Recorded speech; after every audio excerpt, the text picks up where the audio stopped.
What's nice to meet you, Pramod. And we're doing great. We are obviously in the COVID pandemic, but in terms of our operations, we've discovered that a lot of things can be done from home, and a lot of things you can adjust to. This is, I think, a general problem you always have as an entrepreneur. There's always something going on, and as long as people are staying safe, we're dealing with just like any other business challenge. Mm-hmm. Mm-hmm. And what has changed, in your business context, right? If you think about the pre-COVID situation, perhaps there are things that you are doing it before, and now perhaps you're doing it slightly different, or your service delivery is the same, but then the approach is different as far as the delivery is concerned. So yeah. How do you see this contrast? Yeah, I think the two most obvious things, well, many things have obviously changed, right? But the two most primary things, or the two things is, number one is we can't go on visits and have visitors in the office. So for a solution such as ours, where we say, okay, we can charge your iPhone or your phone over the air, it's a lot more powerful if you can see it firsthand, right? If you can show it firsthand to someone, rather than doing it over Zoom. The second thing is that people need, our team members, you need to be more flexible, right? Schools are shut down in California, meaning that schooling is done from home over Zoom. A lot of jobs have moved to home. This puts a lot of pressure on family life, right? If you have children and you have to kind of be there when they're on Zoom, or you have to work, it's distracting, right? So people work different hours. They do things much more on their own time, but we certainly haven't seen a drop in productivity on that one.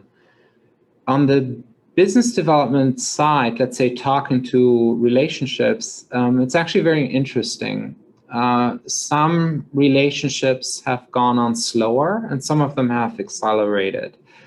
And the reason is, it's the same reason, actually. So it depends really on like what the company is that you're talking to. Some large companies, it becomes there's much more red tape, or it's much more bureaucracy that's being complicated by the fact that everyone is doing everything remotely.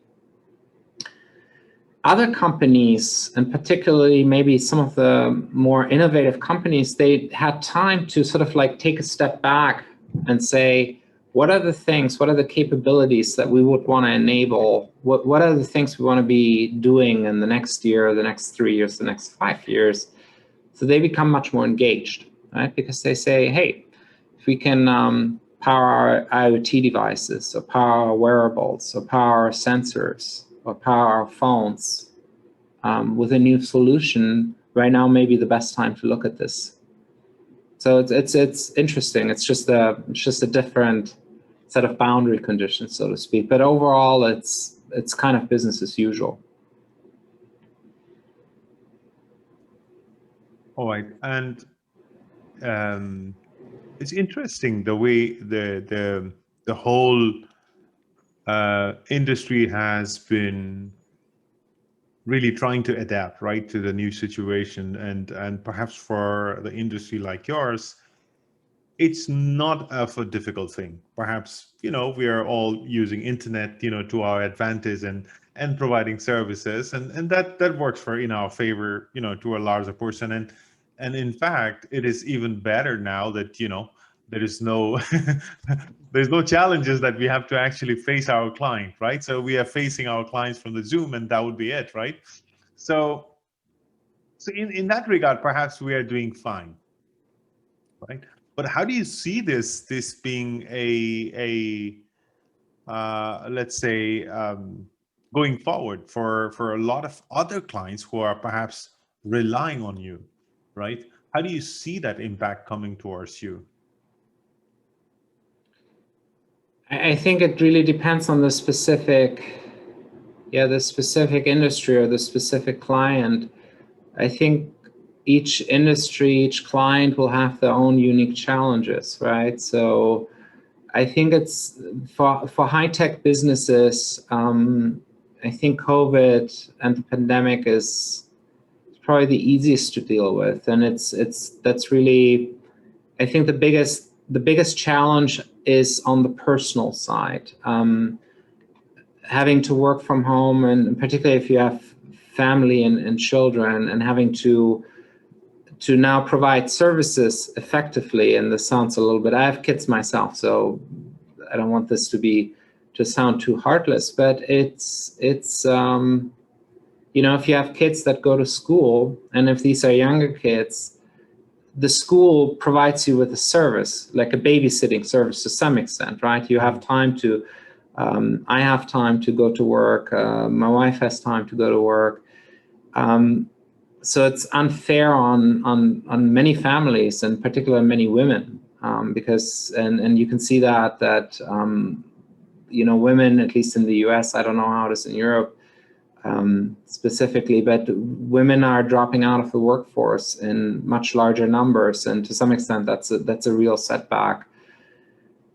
But for high-tech industry, like just for the general industries, yes, people are using internet. You still use your phones, even much more so. There's really no slowdown. Apple and the Apples, the Samsungs, the Googles, the Facebooks, they're still making plenty of money. I think the challenge is really for service type of industries, right? Like personal services, restaurants, that kind of thing. Entertainment is devastated. Transportation, those are really hurting. I mean, the concert, people who organize concerts, or even in Los Angeles, the film industry, they can't shoot any films. And you have a lot of like contractor type of workers, screenwriters, camera crews, those kinds of people. They are all out of work. There's simply no work. And so that's really hard on them. But for electronics industry, for better or worse, I don't think there's too much change in demand and supply, so to speak. Mm-hmm. Mm-hmm. So maybe let's talk about a little bit, deep dive into GuRu. Yes. You have this company GuRu, and maybe let's talk about what it offers, and then perhaps maybe you can start from your own background and say this is what you've been doing for the last 100 years. At least. Yeah, let's start from there, and see how it evolves. Okay, GuRu is, we have a solution to sending electric power over the air, at short distances, at long distances, to power devices, without having to put cables in. When you tell people that, they have two questions. One is, does it charge my phone? Yes, it does. Does it charge my car? You probably want to use much more, like a charging pad for your car rather than charging your car while it's driving, because cars use up a lot of energy. Mm-hmm. And you are physically transmitting power over air.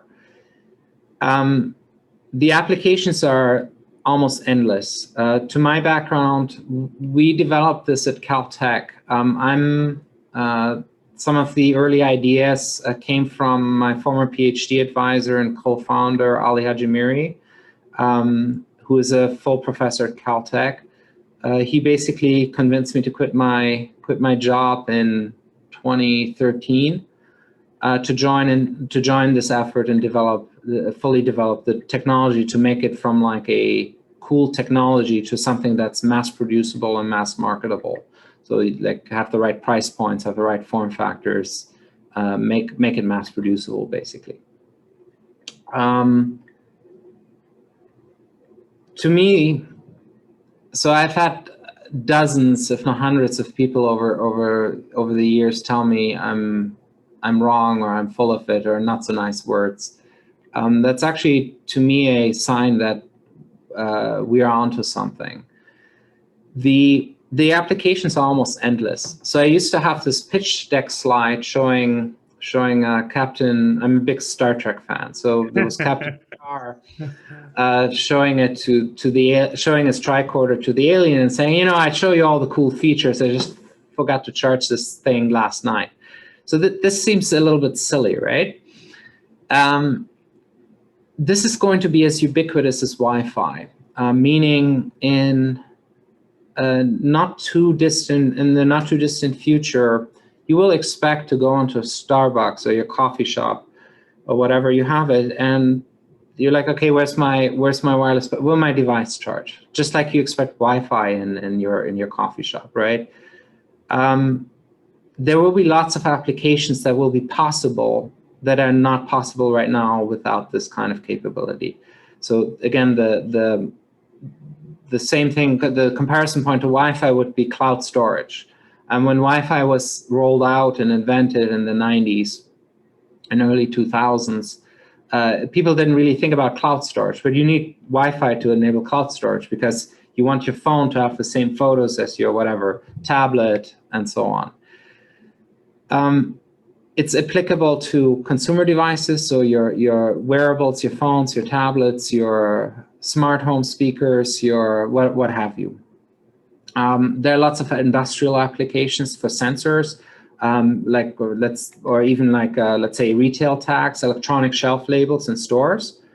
It's a real problem if you have an electronic shelf label that comes with a battery, and after 2 years or 5 years or what have you, the battery runs out. You either throw everything out, or you have to replace batteries. You're not going to replace 10,000 batteries in a store, so you throw everything out. And if you can have, let's say, a robot that we have that goes around and charges everything wirelessly, it's a very different value proposition. And all of a sudden you can think about, okay, maybe my shelf label just doesn't show a price. Maybe it has some interactivity and so on, things that require more power that would otherwise be prohibitive because the shelf label would not run out after 2 years, but after 1 week.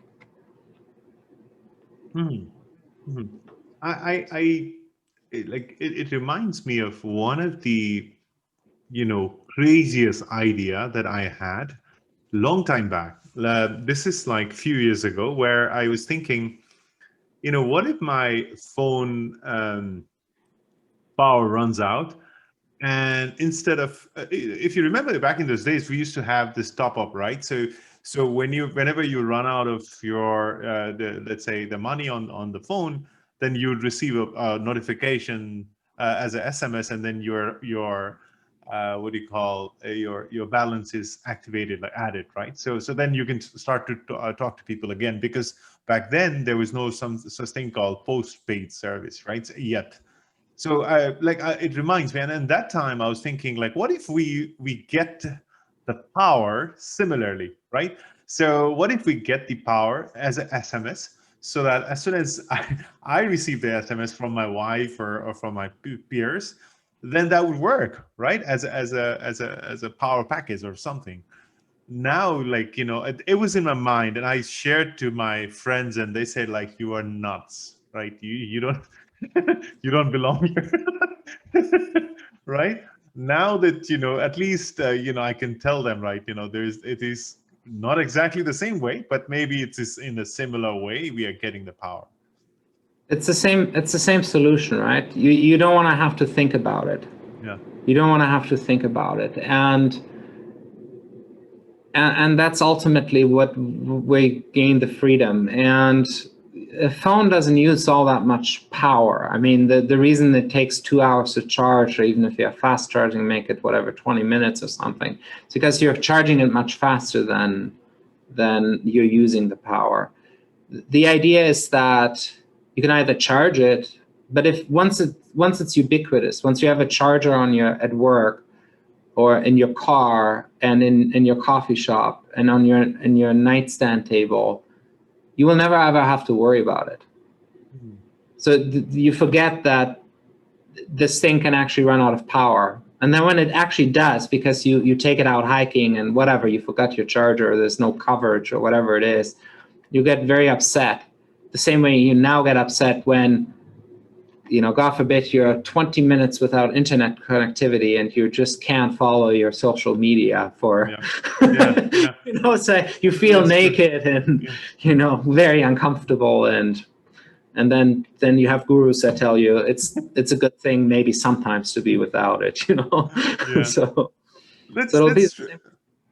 That's good. That's good. Because the thing is, I'm this opens up a lot of questions right in my head. Now I'm thinking, okay, then internet has its own frequency, right? The Wi-Fi has its own frequency, and perhaps the frequency is now acceptable, right, as far as being able to not affect, right, the people's life.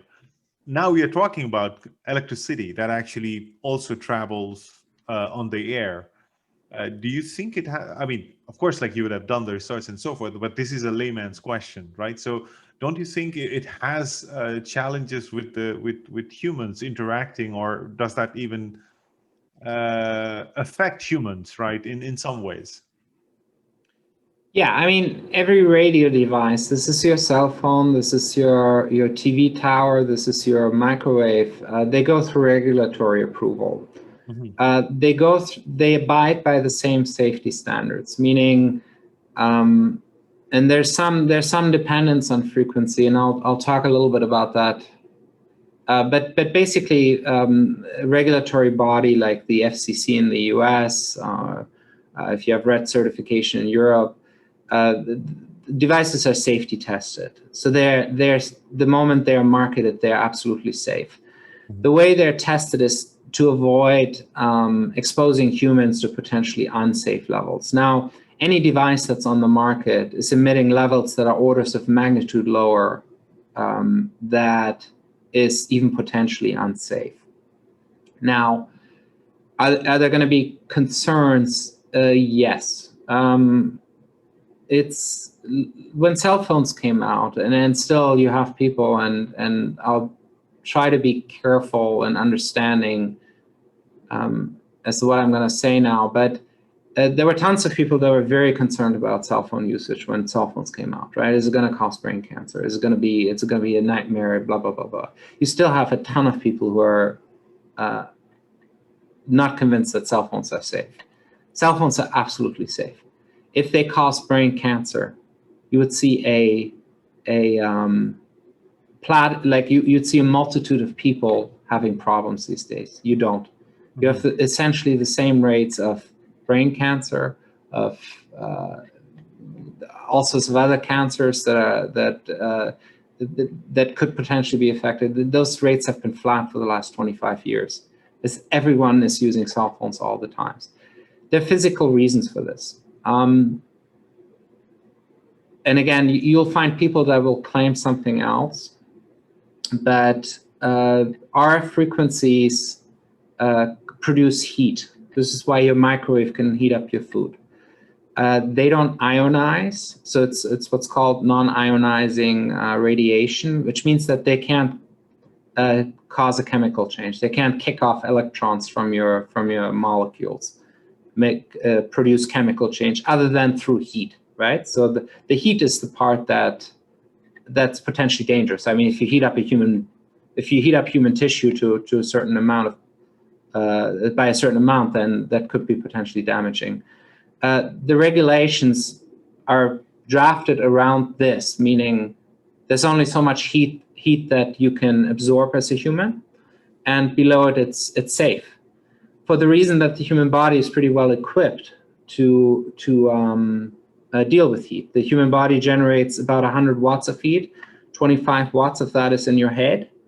Part of the reason why you can't have like 10x the brain size, or why that at least would be challenging, is removing the heat, right? Right now, your brain is removing the heat through its arteries and through blood flow. It's actually 25 watts is not a small amount of heat.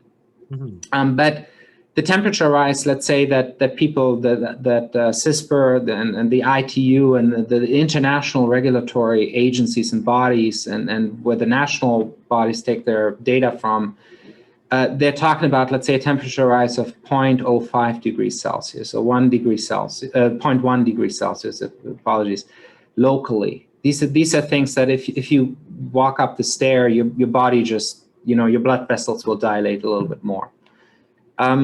With GuRu in particular, we're in the millimeter wave frequency band. It actually doesn't penetrate the body. So the difference, and it's not the difference mainly from, let's say, cell phones to what we are doing is our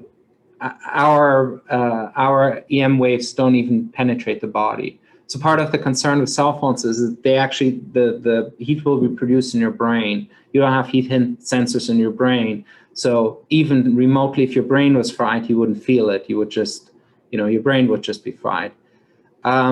With millimeter waves, if it were anywhere close to unsafe levels, you would actually feel it. Right? Because I was thinking about the transmission lines, and on the close to the highways and so forth, and if you go underneath that, then sometimes there is an electromagnetic field, perhaps that can perhaps kill you, right? So I'm kind of thinking in that line, right? So I of course, like it's something that is not true as far as what you're offering, but still, there is some kind of magnetic field that is produced as soon as let's say the electricity is passing, right? So and that's where the thought is coming from, like whether or not that's going to be dangerous or is something. Again, it's a question of dosage, like so many things in life, right? Yes, if you are in a powerful electromagnetic field, it'll affect you. Power lines do not expose you to the same thing as an MRI machine does. This is why with an MRI machine, you have trained personnel, whereas the power line, you can just leave there. It's different if you have a microwave oven. You don't want to stick your hand in a microwave oven while it's running. It wouldn't kill you immediately. I mean, you'll start heating up. I mean, you would feel that, and then you would pull your hand out, right? But that's why a microwave oven has an interlock. The regulations for RF devices are below all of these levels. And again, if you're talking, this is why we're talking about, let's say, a cell phone. Your body also has to absorb it, right? So again, if you take two power lines, you make a circuit with yourself. That's a whole order. Those are orders of magnitude of different power. Plus, you make yourself a conduit versus let's say even watt level power, right? So your Wi-Fi router's transmitting watt levels of power. Are you concerned that it'll kill you? That's to some extent it's not as the science is pretty clear. It doesn't. It doesn't necessarily mean that everyone. It's also personal choice, right? And I'm not disrespecting anyone's personal choice. There are regulators that don't put cell phones in their pockets because, like at some point, at some point it's like, but on a risk level, the regulations provide you with safe devices. Yeah. So let's talk about the device itself, like you're offering. So how does that work? Is it something that needs to be charged first, and then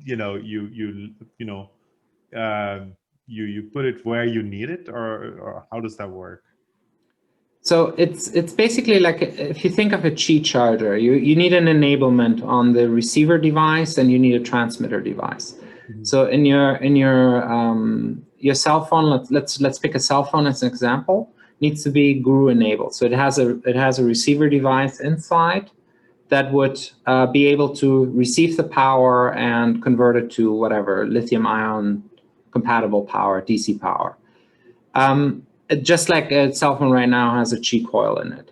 You need a transmitter device that needs itself a power source. So the transmitter may itself be powered from a battery that you then charge, or you just plug it into the wall like your Wi-Fi router. Or your Qi charger is also plugged into the wall, right? I mean, it needs to come from somewhere. The way it works is that the transmitter or generating unit that we have transmits a radio signal that carries power with it. Radio waves are like light, so it's just like light power, and transmitted specifically from the generator unit to the recovery unit in a directed and point-to-point kind of fashion. It can adapt, meaning it can find where the device is. It can send power just to the device, not everywhere else. It can use some reflective surfaces. It can send it through typical plastics and so on, and you can move around with it. But it's basically a radio link. You're just not sending information. You're just sending the radio power. Mm-hmm, mm-hmm. So any kind of device can be charged, or there's a limitation at the moment. For example, you earlier mentioned maybe you can charge a Tesla or something, but maybe in order to do that, perhaps you need a different set of applications, or maybe you need to adapt differently or something, right? Or that's not even a question right now. There are no physical limitations per se. So part of the programs we worked on at Caltech involved sending radio power from outer space. So you would have a satellite formation that converts, that uses solar power, converts it to RF power, and gets it to Earth. The reason being that you want to be able to have power through cloud cover or at night. And those were rather large amounts of power that you could specifically send to different regions. There's no limitation. For most practical purposes, we're looking at sending a couple of watts. You can charge your electric vehicle this way. This is probably the point where I would say, again, an electric vehicle uses about 10 kilowatts of power. Let's make it 10 kilowatts. You just send that 10 kilowatts through the air. That's the point where you probably don't want to be in the path of that. I mean, yeah. You don't want to be in the path. Like from a regular perspective, you weigh out what's considered safe. But it's also not a very. It doesn't really solve a problem. Our technology for electric vehicle charging. You have charging pads or coils that you could use. Typically, your car is parked in a garage or somewhere.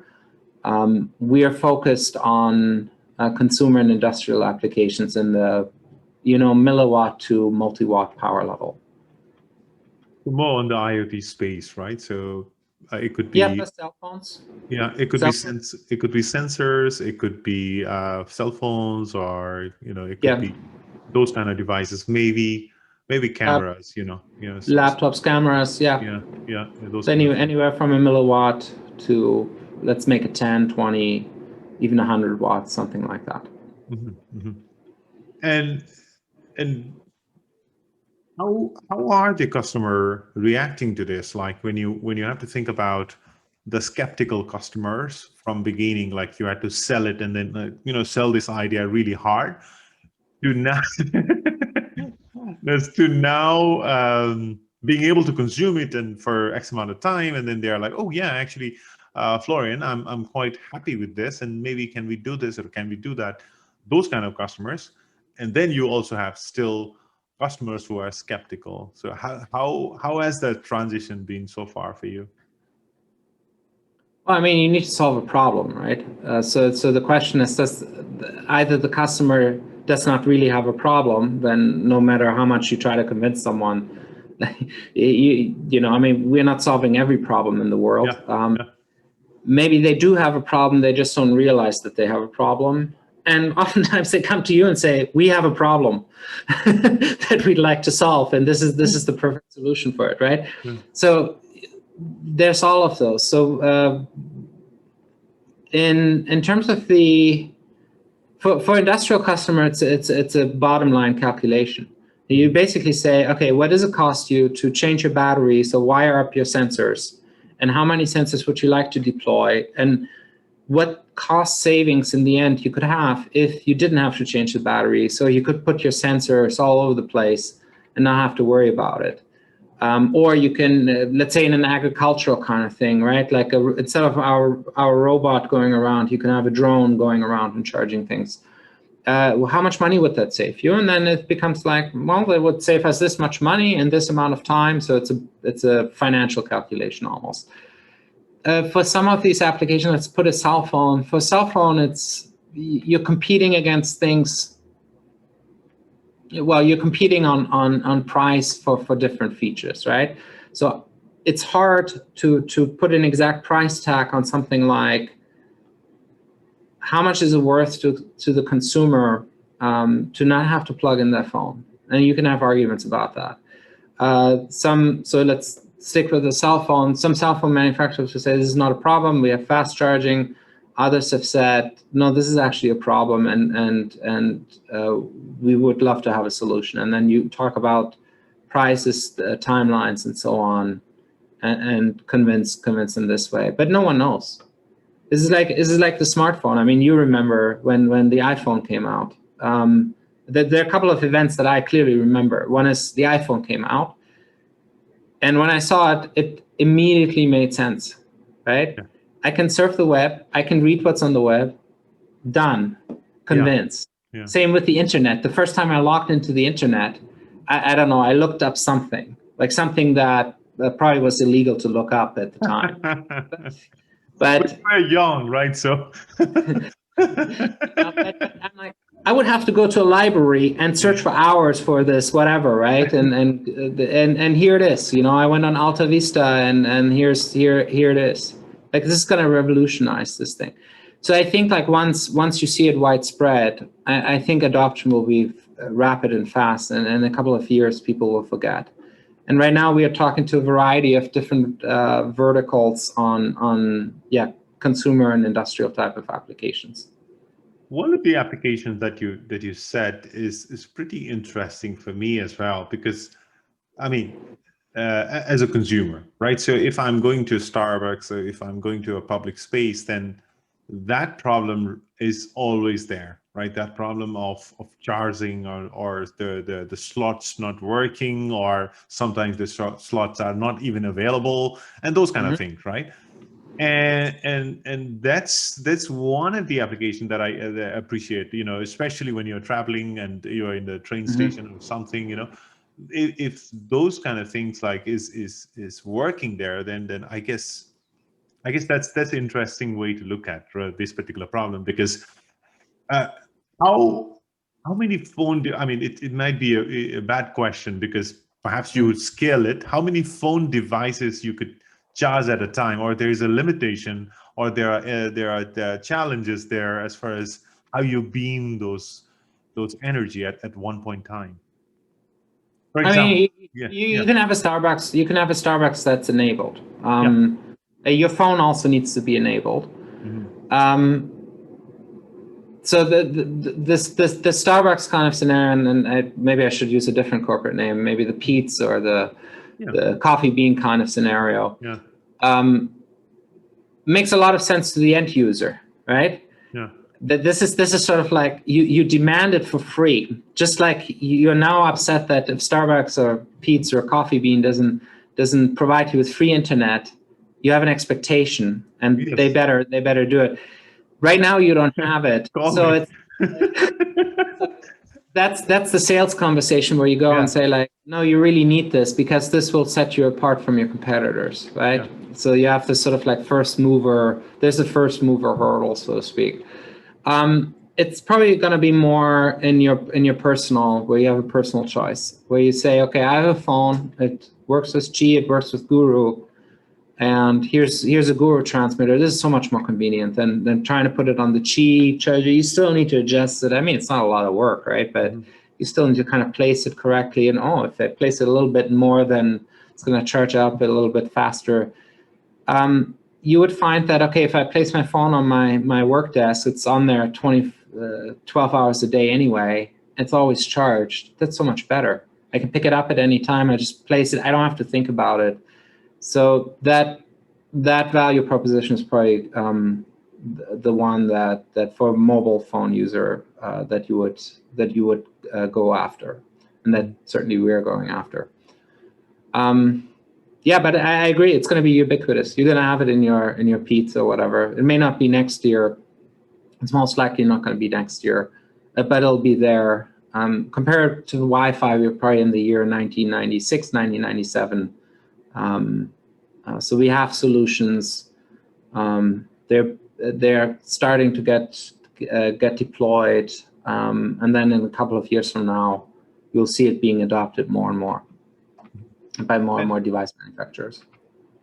And if you compare that to a Starbucks and then see if, okay, railway station where, thousands of people come and go, is that dangerous to deploy something like that in the railway station compared to Starbucks where, there are 50 to, let's say 40, 50 people at time, but then railway station, we are talking about more people.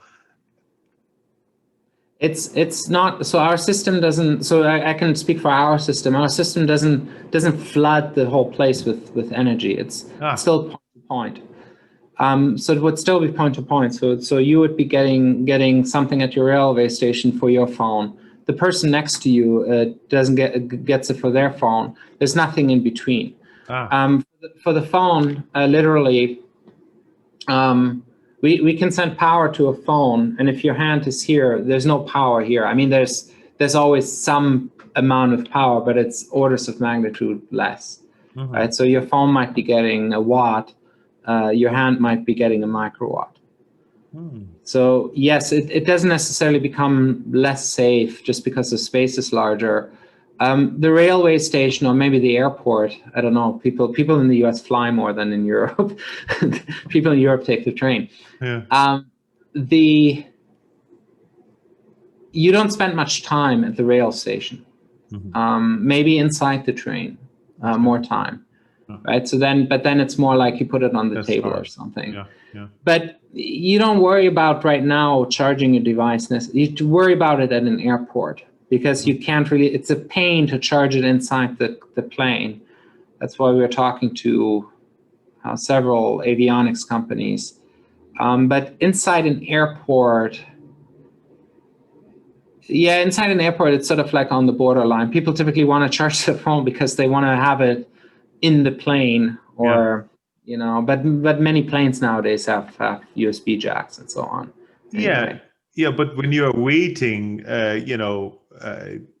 let's say you have to wait for X amount of hours, right? So your flight get delayed, and that's quite normal for the aviation. And that's where I felt like, shit, if I had a charging point, I would be very happy right now. And until I board the plane, then only I get to charge, right? So those kind of situation. Yeah. And airport is a good use case example in that sense. And yes, if you have to wait for the train for 3 hours, you also have a use case there. Yeah. If you're just if you're just commuting, it's probably less so. Yeah. Okay. And how do you see this IoT space, overall, like, being in this space and maybe directly or indirectly, contributing to this space, how do you see the evolution, first of all?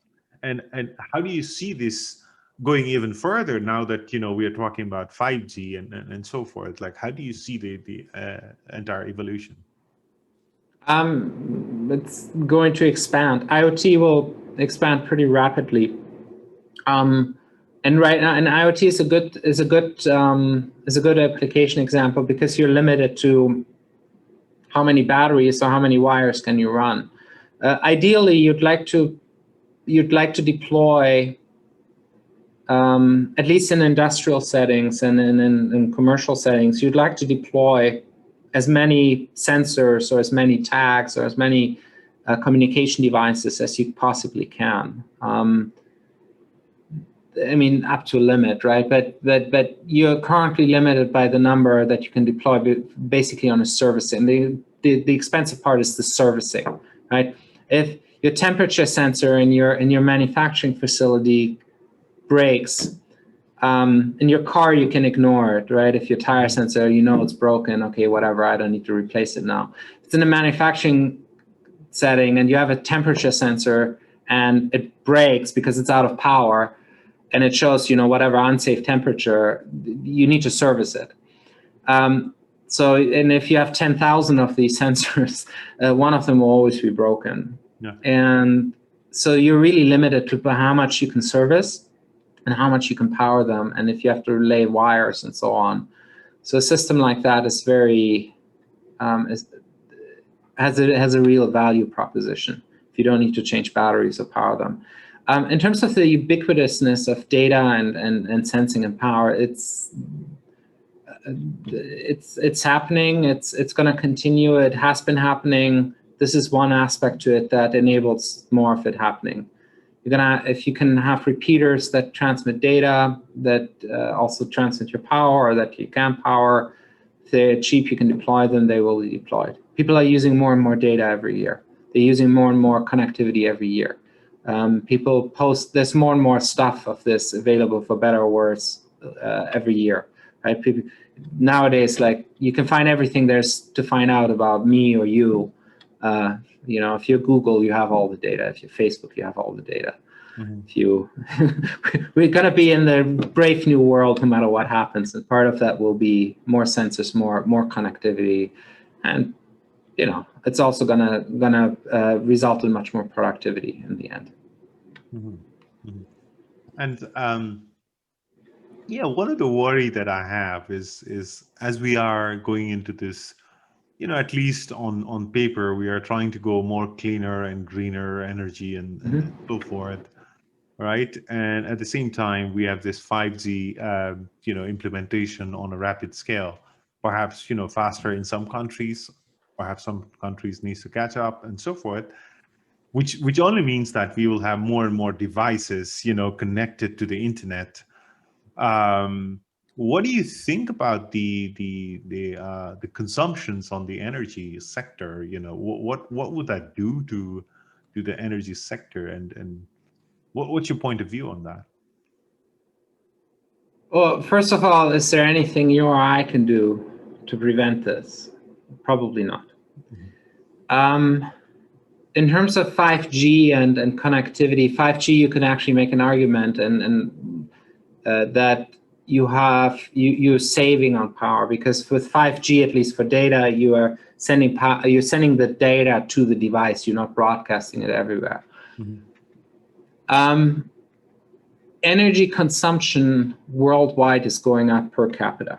Mm-hmm. Your devices, let's see how much. Your devices don't consume all that much energy. You're European, so you're not. I'm not American either, by the way. So I'm European too. Mm-hmm. Americans use a tremendous amount of energy compared to Europeans. Mm-hmm. The per capita. So I know it for the U.S. and Germany. The per capita energy consumption in the U.S. is 3 kilowatt. It's not energy, power consumption. It's 3 kilowatts. Mm-hmm. Meaning the total U.S. energy, the total U.S. power production and consumption, if you divide it by the number of people, works out to be, this includes industrial uses, personal uses, and so on, works to about 3 kilowatts. Half of that is gasoline, so half of this is your car, half of this is electric power. Mm-hmm. Your phone uses about half a watt of that. If you're European, so I looked up the number from Germany, I'm originally from Germany, it's about half of that. I think it's a little bit less than half of that. Europeans drive a lot less because Europe is much smaller. These are technological problems. I view them as they're solvable by technology. Maybe this can be a little bit controversial. We are using more and more energy. We need to generate it. The world is making great progress in terms of green energy. Green energy will be here, whether you want it or you don't want it. I want it, but it's going to be here. It's been energy production has been greener and greener since people started burning wood. Does that mean we can be nonchalant about global problems? No, absolutely not. But I'm an optimist. The Netherlands are below sea level. They're not underwater because you built a dam or a dike or something like that. People will be using more energy. More of our energy will be coming from renewable sources. It's absolutely, you don't need all that much energy or all that many solar cells, for example, to provide solar cell power. I'm fusion and fusion energy. So hydrogen fusion will be here. I mean, it's been talked about for 50 years, but there was actually just the plant in France. It's very clean energy, just like nuclear energy. The problem with nuclear power is not how clean it is. The problem is the waste, right? Mm-hmm. Fusion energy doesn't have that problem. You will have fusion plants in our lifetime. You will have wind, water sources. We won't be burning coal in 35 years from now. But so we will survive as a species, I think. I'm an optimist. I'm sorry. 35 years from now, I'm talking about tomorrow, right? So well, but you also have to put things in perspective, right? So if you're concerned about climate change is also not something that's going to happen tomorrow. It's something that's going to happen in 50 to 100 years. And the climate will change. There's no doubt about this. Mm-hmm. In the last warm period, 130,000 years ago, temperatures were higher than they were now, most likely. Mm-hmm. Definitely sea levels were higher. So no doubt, sea levels will rise. Mm-hmm. We will adapt. We need to address these issues. Your cell phones and stuff are a minor fraction of what it is. It's cars and it's industrial energy usage. Yes. I'm not trying to be nonchalant about it, but I'm trying to put. No. And I like the positive side of you, where you're optimistic and saying, okay, we are making that progress, and that progress is visible. That progress, at least in the European region, we hear every now and then that one of the countries is being let's say 100% green in 2030 or something, so that's the mandate, right? And hopefully they agree there and they keep that promise, and we would like to has a mandate. Yes. Like the US, right? Right, so at least in that perspective, I'm quite hopeful as well, but let's see that side. And again, I'm going to lean myself. I'm going to lean out a little bit. I just want. This is where my thinking comes from. Maybe I'm wrong, and I'm not trying to downplay anything. Yeah. We're talking about. So we need to do things, but we're also talking about problems that happen in 30 years, or 50 years, or make it 20 years, or maybe make it 100 years. Who knows? Mm-hmm. There's also progress. If you, let's say, make it 100 years, think about the people who lived 100 years ago. They came back and said, we know exactly what your problems is, and we know what the solutions for your problems 100 years from now are. Mm-hmm. You probably say, you have no idea. You have no idea. You don't know what a laser is. You don't know what a computer is. You don't know what DNA is. You don't know what. You know nothing. So there's a I think a good medium between doing things now that are irreversible, that we know for a fact about.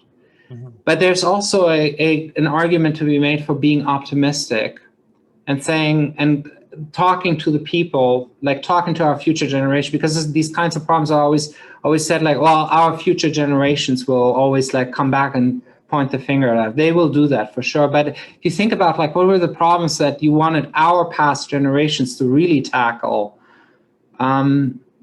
probably fascism and communism, That's responsible for at least 100 million deaths. Those were the big problems, right? And no one was concerned. I mean, people were concerned about them, but they didn't solve those problems, right? Yeah.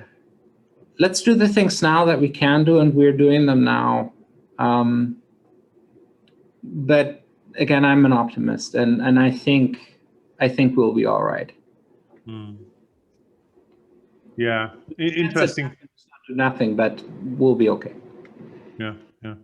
Let's look into your slightly different topic about your organization. And if you look at the structure of the organization, obviously you have some people working for you, and there might be, let's say,